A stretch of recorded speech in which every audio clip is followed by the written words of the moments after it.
Russia's deadly wildfires, the smog-filled cities and poor harvest are being seen by some environmentalists as signs of climate change. Let's now cross live to London to discuss this with Piers Corbyn. He's an astrophysicist and also founder of Weather Action.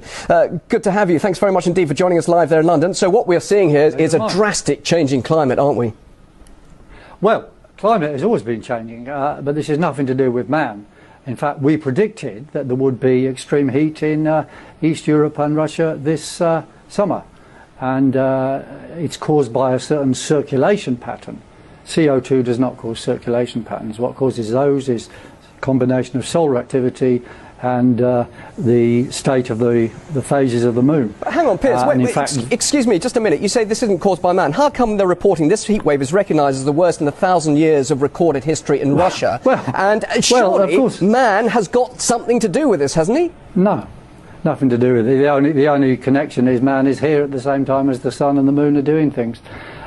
You see, a very similar situation happened about 132 years ago, where there was the same sun, earth, lunar, magnetic states. There was heat waves in Russia, and there were also floods in Pakistan as now. And in the previous few years, there was also floods in the English summers, also 132 years ago. So these things are dictated by solar activity in the moon. They're nothing to do with mankind, and those who say that are just trying to make money out of carbon. But are we not going to see this? Are we not going to see this again next year, the year on? I mean, it's quite recent that that's a very interesting question. These things do come in bursts, and we're working on that very question, those forecasts. We did say there would be a series of wet summers in England, for example, which we've had.